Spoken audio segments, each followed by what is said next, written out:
Majo John Madden. They call me Juanito in Mexico, and I make a point of using that name because I'm about to tell a story that comes from my 2 years in Mexico. And it has to do with equine therapy. I will attach a link to a beautiful short YouTube video, or maybe I saw it on Facebook, of young women and their horses. It was so gorgeous that it almost healed me of the few minutes I made the mistake of diving into the slime of our national discourse right now in the U.S., which is so disgusting. Yeah, so I recommend it. I'll put the link there. And it reminded me of a half an hour, maybe 40 minutes I spent with a burro in central Mexico.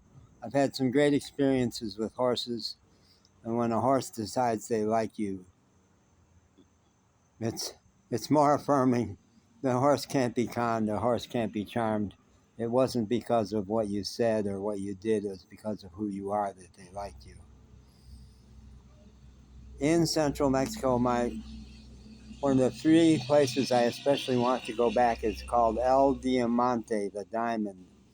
And it's a 400-person pueblo right along the Gulf of Mexico, thank you, about 2 hours north of Veracruz. And I was broken down there with my camper van for 3 months and became embedded in a Mexican family, actually 3 nuclear families that ran a beautiful restaurant in this very enchanted town. And one of the gifts I got out of my Spanish was not great yet. A couple of them spoke some English, but mostly we did Spanish. And they just very graciously made me part of their life around that restaurant. And it was with a hotel, and they had a real good Wi-Fi, and I was loading my YouTube videos there and shooting them like crazy because it was all so enchanted. One blessing was little Zara was 3 years old and adopted me. Just kids do like me, and I'm crazy about kids. And she would crawl all over my lap and grab me by the hand and say in Spanish, "Come on, John," and take me off to explore things. So one day we were sitting on the curb just next to each other, just peacefully happy, enjoying each other's company, watching the world go by. And when she went off then to be with her folks, I realized that sorry for we've got very loud trucks going down this road, that pose of us sitting on the curb there was exactly the posture in which I last saw my granddaughter at exactly the same age, 3 years old. And it's a long and tragic, complicated story about why my son has turned against me as an adult.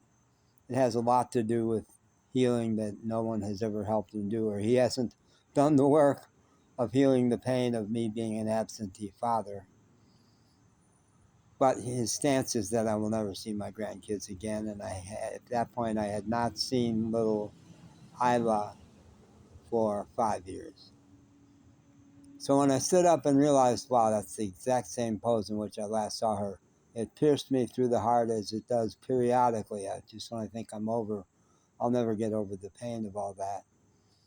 I get better with it. 2 minutes. You could listen to this if you want. So I walked down the street. That's my physical therapist coming out to do a session with me. I walked down the road, and a burro that I did not know lived next door started braying and running to me.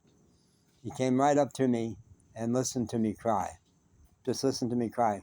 Nuzzled me, allowed me to rub his head and his ears, and when I cried most intensely would let out another loud bray. And he was with me with a power that human counselors would have a hard time matching.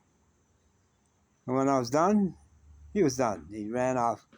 For several days then, every time I came out of the restaurant, he'd call to me and come running. If you have a chance to create a relationship with a horse or a burro, there were lots of burros in that part of Mexico and not elsewhere. I recommend it. Now I'm going to go play catch with my occupational therapist. He said, "What do you want to do today? You're walking great." I said, "I want to play catch. I love doing that." All right, bye.